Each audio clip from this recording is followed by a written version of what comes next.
Dan mereka yang menjaga kehormatan. Okey, kehormatan seorang wanita tu apa? Okey, kesantunannya, lemah lembutnya, adabnya, itu yang pertama. Wajah cantik memang Allah dah bagi wajahnya cantik, tapi kadang-kadang wajah cantik buat dia sombong.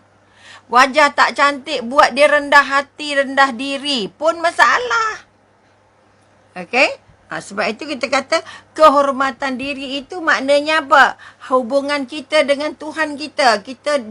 Jasad kita ni langgar perintah Allah ke tak? Kehormatan boleh jadi maruah. Kehormatan boleh jadi nama baik. Kehormatan boleh jadi nama keluarga. Kehormatan boleh jadi jawatan yang kita pegang. Kehormatan boleh jadi nama baik yang ada di pejabat dan sebagainya. Sebab itu bila suamimu pergi, jagalah kehormatanmu. Artinya tidak berkawan dengan lelaki-lelaki lain contohnya. Kalau ke mana-mana, suami isteri itu pakaian. Suami pakaian isteri, isteri pakaian suami. Jadi ke mana suami pergi, dia kena jaga nama baik isterinya. Ke mana isteri pergi, dia kena jaga nama baik suaminya. Maka kita kata menjaga kehormatan sebagai hamba Allah, kehormatan sebagai seorang wanita, kehormatan sebagai seorang ibu, kehormatan sebagai seorang adik atau kakak, kehormatan sebagai seorang apa lagi? Keluarga, seorang penjawab awam, seorang pemimpin masyarakat, seorang yang kononnya sudah mempunyai kelayakan ilmu-ilmu tertentu. Jangan dengan kelayakan dan ilmu-ilmu tertentu dan gelaran-gelaran tertentu itu membuat kita berubah dari tak sombong jadi sombong, jadi tak berkira jadi berkira, jadi senang tegur orang jadi susah tegur orang, jadi daripada mudah berjalan jadi susah nak berjalan. Ada sahabat saya dalam masjid pakai spek hitam besar. Kata dalam masjid ni yang kita tak hendak orang kerumun kita. Ya Rabbi, dia rasa orang kenal dia. Ini contoh-contoh. Padahalnya biasa-biasa je dulu. Tak ada susah hati orang nak cerebah ke, orang nak kerja ke, nak apa ke. Orang nak salam je dengan kita. Ada PKP dah jadi tak payah salam, tapi tak juga sombong. Bila dah tua-tua ni, jumpa dengan berbagai kerenah manusia. Okey, yang tinggi berjawatnya, yang besar, yang banyak duitnya, yang kaya, yang segala benda lah. Okey, kalau dah kejusah-jusah tu payah kerjanya. Contoh kalau jawatannya. Kalau dah pengarah-pengarah tu kadang tak tentu arah juga kita jadinya. Sebab itu sekali lagi kita nak bangun kekuatan orang-orang yang menjaga kehormatan. Kecuali kepada isteri dan hamba sahaya. Artinya sekali lagi, kehormatan itu boleh jadi juga harga diri dari segi seksual. Okey, dari segi pergaulan. Okey. Siapa yang tak mampu jaga yang kita dah sebut, kehormatan diri, solatnya, perbuatannya, perkataannya, sebagai orang beriman, maka dipesankan oleh Allah, oleh agama, kita kata janganlah kamu melampaui batas, membuat pekerjaan yang tidak sesuai dengan agama, membuat pekerjaan tidak sesuai dengan jawatan, membuat pekerjaan yang tak sesuai sebagai seorang isteri. Ini kekuatan yang kita nak angkat. Itu namanya melampaui batas. Dan mereka yang menjaga amanah dan janjinya. Ini pun banyak orang berjanji macam-macam tapi sulit. Dia tak rasa susah hati, tak dapat tunai janji. Ini pun masalah lidah cabang 4 ini, sebab dikatakan Allah banyak jelaskan orang mukminin dan Allah juga jelaskan orang munafik. Okey. Kalau tak amanah dengan janji, bermakna jatuhlah dia orang yang mengamalkan kemunafikan. Dan mereka yang tetap memelihara solatnya. Di mana pun dia akan jaga solatnya. Sibuk macam mana pun, susah macam mana pun, sejuk cuacanya macam mana pun, dia tetap menjaga solatnya. Kemudian mereka inilah orang-orang yang berhak mewarisi. Okay? Apa yang diwarisi? Okay? Yang akan mewarisi syurga Firdaus dan mereka kekal di dalamnya. Inilah akhlak dan budi pekerti yang kita nak angkat, melihat apa yang dicatatkan oleh dalam surah Al-Mu'minun ayat 1 sampai ayat 11. Kemudian kita tengok pula dalam surah At-Taubah. Surah At-Taubah ayat 112. Menurut Imam Ghazali, atau maknanya surah Taubah ayat 12, mereka itu orang-orang yang bertaubat.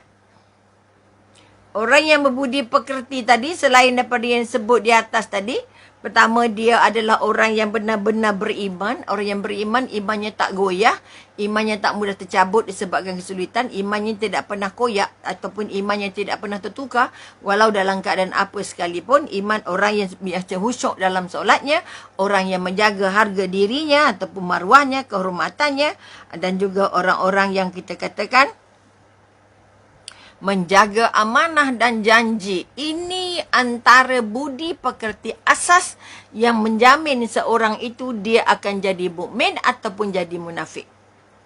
Ditambah lagi dari surah At-Taubah ayat 111, mereka itu orang-orang yang bertaubat sentiasa. Astaghfirullahalazim.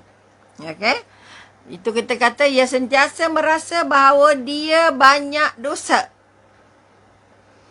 Siapa yang merasa dia tak ada dosa itu sombong dengan Allah. Maka kita kata surah At-Taubah tadi, mereka yang bertaubat. Sama ada dosanya besar ke kecil kan? Kerana setiap saat di bumi Allah ni kita banyak buat dosa. Dosa pada diri, dosa pada keluarga, dosa pada kerabat, sahabat dan sebagainya. Kemudian kita katakan yang beribadah. Tadi yang bertaubat. Kedua yang beribadah. Ibadah ada ibadah fardu, ada ibadah sunat. Ada ibadah yang kita katakan sunat-sunat muakkad.